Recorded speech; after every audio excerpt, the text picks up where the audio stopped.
So if you followed Kit Guru's coverage of Computex 23, you'll have no doubt stumbled across a video of Leo checking out a load of new cases on the Montech stand. Well, today I get the chance to look at one of those cases in more detail. In fact, I've got two versions of the case here for further analysis in this review. The Montech Air 903 comes in two different versions. There's the base and the max model. The only real difference between the two is the fan configuration and the included ARGB controller. But another choice for you guys is whether you want to pick black or white. Today I'll be focusing on the white max version to try and find out just exactly what you get for this budget-friendly price of $79.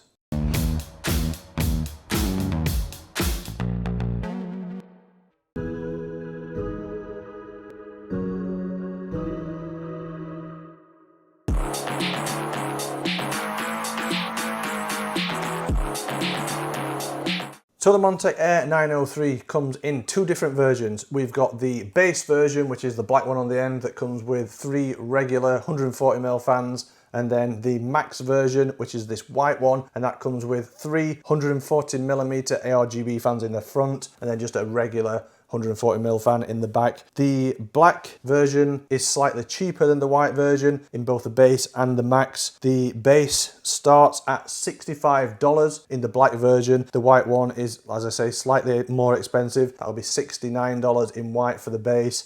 And then the max with the ARGB fans and ARGB controller, that starts at $75 for the black version. And again, the white one, it's a slight premium to pay, $79 for the white max version. Both these cases share a lot of the same features, such as the mesh panel at the front. So that's a magnetic mesh panel, can be removed pretty easily. It has a 51% porosity, so the holes take up 51% of the space on the front panel, plus a 2cm wide mesh panel on the side of the front panel for optimal airflow. In terms of front I/O connectivity, so it's not technically on the front of the case, it's on the top here. So you have here two USB 3.0 Type A ports, a single USB Type C port, individual 3.5mm audio jacks for headphones and microphones, and also there we've got all the buttons, so the power button, the reset button, and the LED lighting control button. The top panel is also heavily ventilated with a big perforated metal section. There's also a removable magnetic dust filter on the top. The max version comes with three 140mm Montech HP 140 ARGB fans fitted in the front, and then a regular white fan in the back, or black if you buy the black version. And then the base, basically the same fans. There's two in the front, two HP 140s, non-RGB, and then another regular non-RGB HP 140 fits in the rear, or it comes pre-installed in the rear of the case. The fans have a speed range of between 600 to 1500 RPM. The Max also comes with a combined PWM and ARGB fan controller inside the case. It allows up to 6 devices to be connected to that. So say you want to install a 360mm AIO inside the case, there's space on the controller to connect up extra RGB fans, which is useful. The lighting can be controlled either by the LED button on the top or the front panel, or it can also be synchronized to motherboard RGB lighting. So even though I've got both versions of the case, as I said previously, the features of both cases are basically identical, other than the included fans and the ARGB controller. So I'm going to use the white max version to take a closer look at. The only reason for that is because it's white, it shows up better on camera, should be able to see inside and see the fan locations and all the features of the case a bit better on the white version. One thing I do need to mention before I do take a closer look at these cases is both of them came with not so much damage, but a bit of a problem with the front panel. It's very difficult to see it on the camera, but on the bottom of the black one, the mesh was bent in there as if it had been hit by something. Not sure how it's happened because the packaging looked fine. And also the white one, again, it's not easy to see, but at the top there, the mesh is very slightly bent in. And also the side panel, the metal part of the side panel at the back, that was a bit bent. And also when I take this glass off, you might be able to see a bit of the chassis frame was a bit bent as well, which isn't a good start. It almost looks like there may be some kind of quality control problem. As I say, the outer packaging, the box and everything was in good condition, so something I'll be mentioning to Montech about that, trying to find out what's going on with that, and if I get an answer, I'll update you and let you know what's going on. But hopefully, these are just review samples, so hopefully this won't be affecting retail samples. Fingers crossed, but I'll try and find out and let you guys know. So let's take a closer look at this Max version then. So the side panel is tempered glass. It covers the whole of the side. It just got a white border around here. One thing I can say about these cases is the metal and the plastic parts, different materials, the shade of white is pretty consistent between them. Often with white cases, you can get quite a big or noticeable difference in the shade of white between metal and plastic parts. On this it looks pretty good, and that is something I've seen on cases far more expensive than this, so hats off to Montech for getting that part right. So the side panels, as I say, tempered glass. It's held in place with 2 thumb screws. Another minor niggle I've got with this is where the tempered glass locates on the chassis at the front there. It only has a very small register where it holds in position, and if you don't have the thumb screws fully tightened up, if it's just a couple of millimeters out, it actually comes away from the chassis side, so it's quite easy to fall off and drop it. But as you can see with this one, there's no real tint to the tempered glass, so it is basically clear tempered glass. Front panel's a little bit different. It is held in place magnetically, or at least the mesh is. You have to grab it at the bottom, pull it out, and then there's just a little tab that locates at the top there. And as I say, this one is slightly bent in at the top. I mean, you can quite easily probably push this out and straighten it up, but on a brand new case, do you want to be having to straighten panels out when you get it? Not really. So behind that mesh, there is another plastic framework that also pops out as well. Just have to pop it out of the clips. That will come free, and then you can see at the back there are some screws that hold the mesh in on the vents. Take the screws out, you can remove that mesh for cleaning and removing dust. Then behind the front panel are the 3 pre-installed 140mm HP140 ARGB fans. And spin the case round the other way. On this side it's just a plain steel side panel. Again, we have 2 thumb screws holding it in place. They are captive thumb screws, just slide it back. This registers in the same way as the tempered glass panels. This can quite easily fall off. In fact, Montech recommends that you lay the case down to remove the tempered glass side panel, but as you can see, that is just a plain steel side panel. There's no sound deadening material or anything on that side panel. So in terms of cooling support, as you can see, 340mm or up to 340mm fans can fit in the front. You could also fit 320mm fans in there. Alternatively, if you want to put a radiator in there, it's up to 360mm. So again, that also includes the installation of 280mm, 240, or even a 120mm radiator in the front panel. Same on the top, you've got this heavily ventilated top panel. Again, this is covered with a dust filter, which is easily removable. If you're using this as an exhaust, you probably want to remove the dust filter. Airflow will be improved without the dust filter on. Up here, again, you can fit up to 340mm fans or 320mm fans. And as you have with the front panel, at the top you can fit up to a 360mm radiator, and that includes alternatively 280s, 240s, or a 120. In the back of the case, you can fit either a single 140 or 120 fan or a 120mm radiator. There's also additional fan mounts on top of the power supply shroud. If I just tip that forward, you can see the power supply shroud is also heavily ventilated, perforated metal. You can fit up to 220mm fans on top of the power supply shroud. This seems to be becoming a common feature of cases recently, probably because there's more demand for cooling of graphics cards, and as I've seen in a few different cases, sometimes that can have a good effect on graphics card cooling. So Montech has obviously put that into the design of the 903.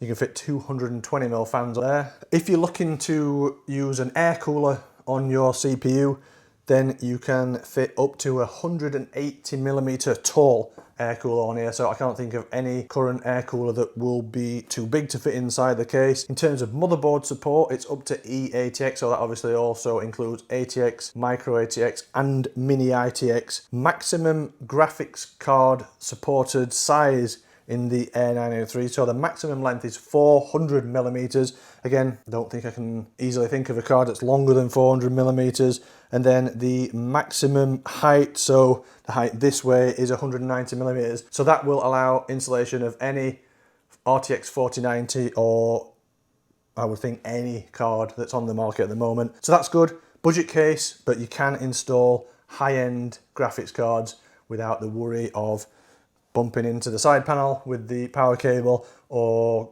problems with clearance to a radiator. Montech's also added plenty of cable management cutout. So even on the power supply shroud, you've got 4 cable pass-through cutouts, 3 towards the motherboard side and then 1 here for the PCIe cables. It's quite far forward, but that might work pretty well. There's 2 more cutouts on the motherboard tray. These have grommets in, the rest don't. And then you've got another 3 big cutouts at the top of the case. One thing worth mentioning that is quite noticeable, it looks like there's a lot of height between the top of the motherboard and the top of the case here. So that means installing radiators, maybe with push-pull configuration on the fans.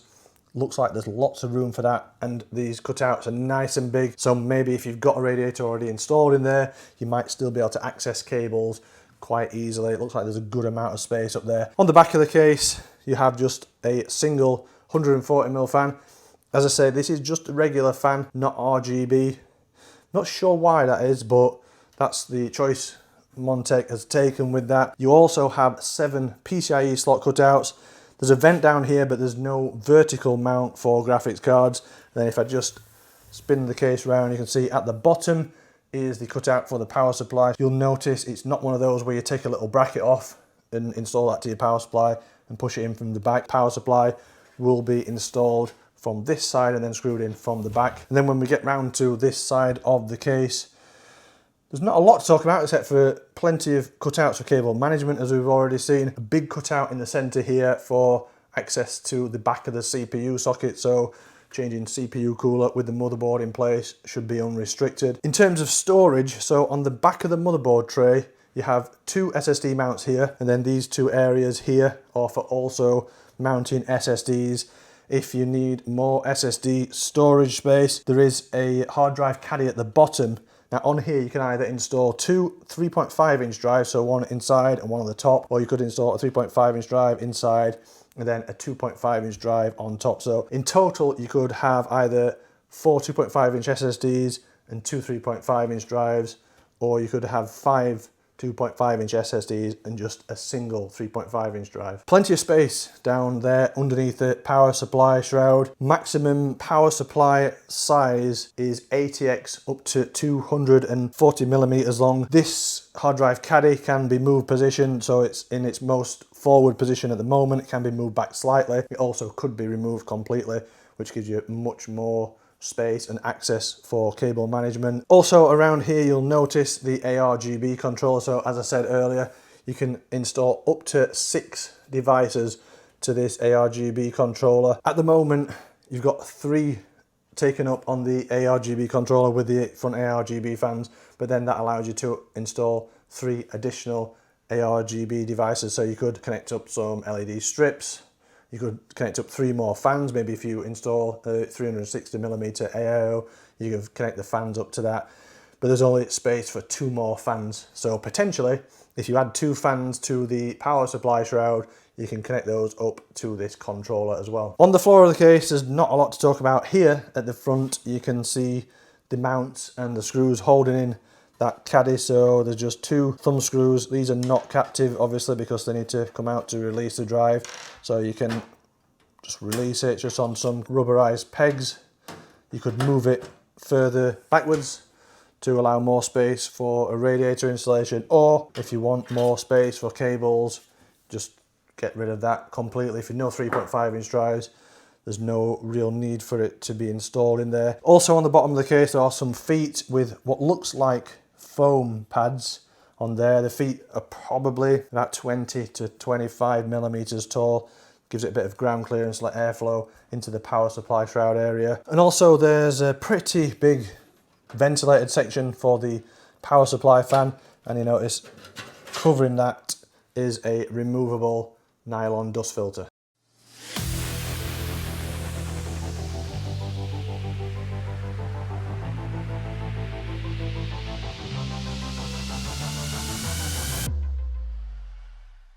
So I'm going to assume that the majority of the reviews you will see of the Air 903 will be using the Max version for their system builds and testing, because it's got all the RGB lighting and it's got more fans.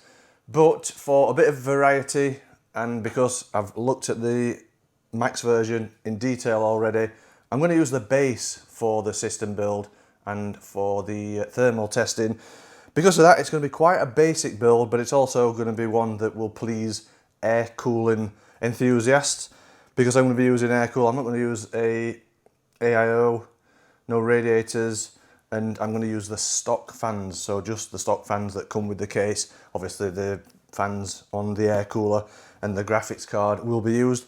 So for the system build, I'm going to be using, and it's going to be an AMD build, an all AMD build, and the CPU is this AMD Ryzen 9 7900X. That will be cooled by the Noctua NHD15S CPU cooler. This is compatible with the 7900X.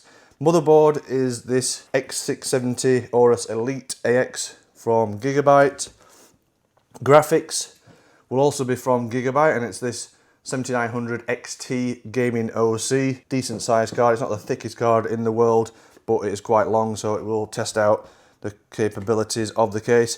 For memory, I'm using this Kingston Fury Beast. This is a 2x 16 gigabyte kit, so 32 gigabytes in total, and it's DDR5 6000 mega transfers per second, and it's AMD Expo. Storage is just a single M.2 drive. It's the PNY XLR8 Gaming CS3040 1TB PCIe Gen 4 NVMe M.2 SSD, and then powering the system will be a Seasonic Focus PX850, so 850 watts, 80 plus platinum rated, and it's a fully modular power supply. So let's get on with the build in the base, not the Max, in the base, and see how it turns out.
So the build's complete. It's turned out looking really nice. It's got like an all black stealthy design with the Noctua cooler. The case is pretty easy to build a system with. I didn't come across any major issues. I like the amount of space you've got at the top. Even with a big air cooler installed, you can get to all the EPS power cables and fan headers and things like that on the top of the motherboard. I did test a 360mm radiator in the other case, and the added height at the top there is good as well with a radiator, and you can still get in and connect up cables. As I say, I didn't really come across any problems. The only minor issue was with the alignment of the holes, the screw holes for the graphics card in the PCIe slots. I did have to kind of push on the chassis a little bit and wiggle the card until the screws went into position. But other than that, it's not a bad case to use at all. One thing that's improved over some previous Montech cases that I reviewed, the space between the power supply and the top of the power supply shroud. On one of the previous cases, the power supply completely blocked off one of the cable management holes on top of the power supply shroud. That's not a problem. With this one, the shroud is a bit taller, so there's a bit more space. The cutout for the PCIe cables at the front of the power supply shroud works well with this card. The power connections are quite far down the card and positioned well for that cutout, so that works well. Maybe if using some smaller cards where power cables over here, it might not work as well, but it does work well with this 7900 XT. In terms of the thermal performance, again, the Air 903 does well. I ran the usual combined Cinebench R23 and 3D Mark TimeSpy Extreme stress tests, running in a loop for 30 minutes. With the case in its default configuration, the average CPU temperature was 95 degrees C, which is what we'd expect with this CPU and CPU cooler configuration. And that means an adjusted delta temperature of 72 degrees C with the case in its default configuration. GPU temperature was great at around 58 degrees C, which is an adjusted delta of 35 degrees C. Removing the front mesh from the case hardly had any effect on CPU temperature, maybe 1 or 2 degrees drop in CPU and GPU temperature at best. Removing the tempered glass side panel had the most significant effect on thermal performance. CPU temperature dropped by about 4 degrees C, and GPU temperature also dropped by about 6 degrees C. Obviously, removing the tempered glass side panel is going to allow more airflow to the GPU and the CPU cooler. Removing the tempered glass side panel also had the biggest effect on noise levels. Obviously, with the reduced GPU temperature, lower fan speed is going to have an influence on the noise output of the system. So there are some good points and bad points with the Montech Air 903. The good is obviously the price. It's a very cheap case in today's market. You can see that in some areas. As I said, there were some issues with bits of damage to the case. Maybe that was a QC problem. Maybe that's just down to these being review samples and not actual retail samples. Build quality is okay for the price. There are some areas where the case feels a bit tinny and rattly, but again, for this price range, that's something you'd expect. The overall build quality is okay. In terms of the looks, it's not a bad looking case. It does kind of remind me of some older cases like the Be Quiet 802 with these side vents and that front panel. It's probably not the most modern looking case, but it's not offensive and it works well with the mesh on the front. The airflow seems good. Temperatures are fine. Hardware support again is good, up to E80X motherboards. Big graphics cards will fit in here. It's got good support for water cooling as well. So overall, it's not a bad case. It's just slightly let down by some areas of the build quality and those issues I had with damage to the case. But other than that, it's probably not bad value for money, considering this base version is priced at just $65, which sounds really cheap in this market. Worth considering if you're looking at building a budget system anytime soon. So just before I wrap this video up, I want to give you an update on the problem that I had with some damage to the cases. I reached out to Montech about the damage. They were surprised to hear that both cases had suffered the same kind of damage. So they wanted to send me some more samples, so 2 more samples of the cases to take a look at and then make a judgment based on those samples as well. I actually ended up with 6 cases in total. A couple got lost by one of the delivery companies and then found again, and they arrived. So I ended up with 6 cases in total, 3 of each. 4 at this side all had damage to the mesh. These two were okay. The 4 that were damaged all had the similar problem with the bends in the front mesh, either at the top or the bottom, or in some cases the top and bottom, and some other minor problems with bent panels, chassis frame or side panels on the cases. So it seems that there maybe is some kind of quality control issue with these cases, either during manufacture or assembly. Montech is investigating the problem, and as soon as we find out anything else, we'll update you guys either through our social media or through kitguru.net on the website. So that's the Montech Air 903. As I say, you can buy it in the base model or the max model, priced at $65 and $75 to $79, depending on which version you get, whether you get the black or the white. I hope you've enjoyed watching this review. If you have, don't forget to give it a thumbs up. Subscribe to the channel if you've not already done so. If you like what we do here at Kit Guru and you want to help support us, you can always head over to the store, pick up some merch, or you could subscribe to our Patreon. And if you want to catch up on all the in-depth technical reviews, head over to the website.